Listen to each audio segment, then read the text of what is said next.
Il est vice-président information TVA et affaires publiques LCN. Serge Fortin, bonjour. Bonjour. Vous annoncez la programmation aujourd'hui. Bon, il y a des nouveautés en ce qui a trait à l'information? Les nouveautés d'abord en information sont au niveau du décor. On change le décor de la salle des nouvelles, ce qui n'a pas été fait depuis une dizaine d'années. Alors, les téléspectateurs vont voir Sophie, Paul Larocque, Pierre Bruno, Ève-Marie Lortie dans un nouveau décor. Déjà là, ça donne une image beaucoup plus dynamique, beaucoup plus moderne à nos bulletins de nouvelles. Pour ce qui est du reste, c'est la formule TVA, l'équipe TVA, c'est la même, avec nos équipes de reporters, nos gens sur les collines parlementaires, et avec la même passion, le même professionnalisme qui vont continuer à couvrir les événements du jour. Vous avez Richard Latendresse, votre journaliste vedette, qui est actuellement en mission en Afghanistan. Oui, Richard Latendresse, l'an passé, a été affecté. On a ouvert un bureau aux États-Unis à Washington. Mais Richard a toujours gardé ce mandat-là de couvrir les grands enjeux internationaux. Il le faisait à partir de Montréal dans la salle. Il continue à le faire, même s'il est basé à Washington. C'est-à-dire que Richard Latendresse pourrait, s'il y a une catastrophe à Rome, pourrait quitter Washington pour aller la couvrir. Oui, il pourrait faire ça. Alors, il est évident que Richard a couvert des missions. Il a fait la Bosnie, il a fait des missions à l'étranger à plusieurs reprises. Alors, il a la formation, il a l'expertise. Alors, pour nous, il était clair au cours de la dernière année que dès que les militaires québécois de Valcartier se rendaient en Afghanistan, nous y serions.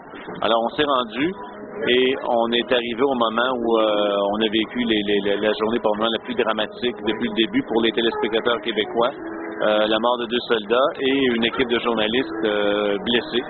Des collègues de Radio-Canada blessés. Que Richard Latendresse connaît personnellement, Patrice Roy, et il ne connaît pas son caméraman, mais c'est la confrérie, quand ça nous touche, quand c'est un journaliste, une équipe des collègues qui travaillent avec nous, mais évidemment, on se sent évidemment concerné. À plus pas de raison aussi, cette nouvelle a fait le tour du monde. Je veux dire, on en a parlé en France et ailleurs. Ouais.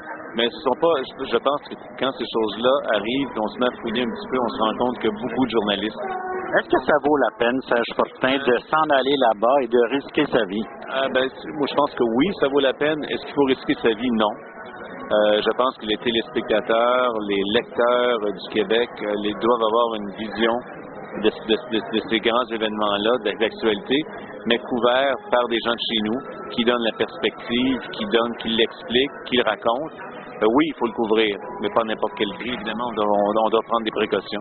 La consigne que vous avez donnée à M. Latendresse, c'est de ne pas risquer sa vie indûment. Non, c'est la consigne. Ce que j'ai dit à Richard, c'est qu'on est en Afghanistan pour voir les militaires canadiens, québécois travailler. Le pourquoi de leur mission.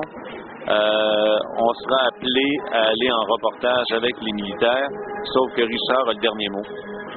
Ne se sent pas confortable, ne croit pas que c'est la situation trop dangereuse, il n'ira pas, il va rester à la base de Kandahar. Ça, c'est la sécurité, c'est notre priorité. Pas n'importe quel prix, ça vaut pas ça. Vous avez en plus du 109, on parle de Stephen Guilbeault qui va commenter l'environnement. Stephen Guilbeault, on ajoute TVA a une bonne équipe d'experts commentateurs, en partant par le maître et contesté qui est Claude Charon, qui avec son opinion a aidé les Québécois à mieux comprendre. On le fait en politique, j'ai dit tantôt avec Jean Lapierre, Paul Larocque, on le fait en santé avec le Dr Laberge. En sport avec Ron Fournier, avec le Canadien. Maintenant, en environnement, un enjeu qui préoccupe les Québécois de façon générale, que ce soit des téléspectateurs, des lecteurs. Et Stephen Guilbeault a cette expertise.